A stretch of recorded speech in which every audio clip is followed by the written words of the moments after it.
Baik, Assalamualaikum warahmatullahi wabarakatuh. Perkenalkan, nama saya Muhammad Abu Rizal dengan NPM 333 4250 189.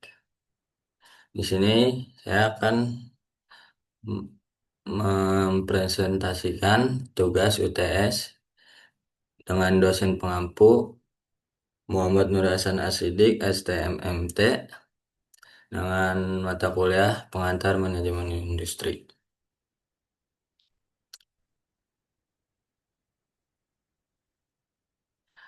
Jadi di sini saya akan menjelaskan konsep Porter's Five Forces. Apa itu Porter Five Forces? Pada tahun 1979, Michael E. Porter mengembangkan model analisis yang membantu memahami kekuatan kompetitif dalam suatu industri. Model ini lalu diidentifikasikan kekuatannya menjadi 5. Yang pertama ada rivalry among kompetitor atau biasa disebut persaingan antar pesaing, yaitu seberapa ketat persaingan di antara perusahaan yang sudah ada dalam industri. Yang kedua ada threat of new entrants atau ancaman dari pemain baru. Bisa disebut seberapa mudah atau sulit bagi perusahaan baru untuk memasuki industri dan bersaing dengan perusahaan yang sudah ada. Yang ketiga ada threat of substitutes atau ancaman dari produk yang serupa. Seberapa besar kemungkinan produk pengganti dapat menggantikan produk yang sudah ada. Yang keempat ada bargaining power of supplier atau kekuatan tawar-menawar pemasokan, yaitu seberapa besar kemampuan pemasok untuk menentukan harga dan kualitas bahan baku yang disediakan. Dan yang terakhir, bargaining power of buyer atau kekuatan tawar-menawar pembeli, yaitu seberapa besar kemampuan pembeli untuk menentukan harga dan kualitas produk yang dibeli. Selanjutnya, saya akan menjelaskan manajemen strategi perusahaan pada PT Indofood Sukses Makmur Tbk. Yaitu yang pertama persaingan antar pesaing. Jadi persaingan di industri FMCG sangat ketat dengan perusahaan besar lainnya seperti Wings Food, Mayora, dan Unilever. Meski begitu, Indofood harus lebih berinovasi. Yang kedua, ancaman dari pemain baru, yaitu Indofood unggul karena sudah memiliki skala besar dan brand kuat. Dan yang ketiga, ancaman dari produk yang serupa, yaitu Indofood perlu mengembangkan produk sehat dan ramah nutrisi. Yang keempat, kekuatan tawar-menawar pemasokan, yaitu Indofood sangat Indofood kekuatan pemasokannya sangat rendah karena integrasi vertikal mengurangi ketergantungan. Dan yang terakhir, kekuatan tawar-menawar pembeli. Kekuatan pembelinya sangat tinggi sehingga Indofood harus menjaga kualitas, harga, dan inovasi baru. Faktor-faktornya yaitu yang pertama ancaman, regulasi pemerintah terkait makanan instan dan kesehatan. Peluangnya, tren produk sehat dan ekspor ke pasar Asia Afrika. Kelemahannya yaitu beberapa produk masih dianggap kurang sehat.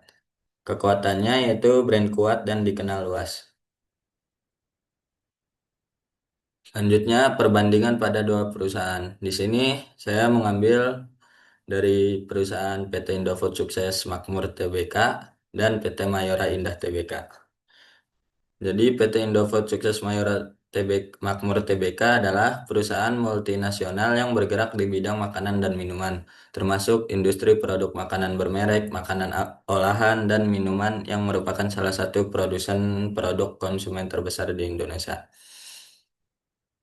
PT Mayora Indah Tbk yaitu sebuah produsen makanan dan minuman yang berkantor pusat yang ada di Jakarta. Untuk mendukung kegiatan bisnisnya, hingga akhir tahun 2022, perusahaan ini memiliki 12 unit pabrik yang terletak di 6 daerah di Indonesia dan Filipina. Jadi di sini perbandingan laporan keuangannya. dari PT Indofood sukses makmur sendiri, ada laba tahun berjalan, yaitu pada tahun 2023 sekitar 11.493 sekian. Dan pada 2024 13 triliun 77, sekian. Pada Mayora pada PT Mayora Indah Tbk yaitu sekitar 3.900 sekian, dan pada tahun 2023 yaitu 4.299 sekian. Jadi kesimpulan dari perbandingan laporan keuangan pada dua perusahaan tersebut yaitu Indofood dari skala bisnis, pendapatan dan aset, bisnisnya jauh lebih besar dan terdiversifikasi sehingga lebih stabil terhadap fluktuasi pasar. Mayora sendiri unggul dari sisi efisiensi dan margin laba, meskipun penjualannya lebih kecil. Mayora lebih efisiensi dalam mengelola biaya dan menghasilkan laba bersih relatif tinggi terhadap pendapatan. Struktur keuangan Mayora tersebut lebih konservatif, dengan rasio utang lebih rendah dan current ratio yang masih aman. Indofood sendiri walau lebih besar, memiliki utang lebih tinggi karena skala operasinya lebih luas. Pada pertumbuhan laba Mayora lebih cepat secara persentase, menunjukkan peningkatan kinerja yang konsisten dalam 2 tahun terakhir. Jadi, sekian dari saya. Kurang lebihnya mohon maaf, dan apabila ada kesalahan kata dan ucap, mohon dimaafkan. Wassalamualaikum warahmatullahi wabarakatuh.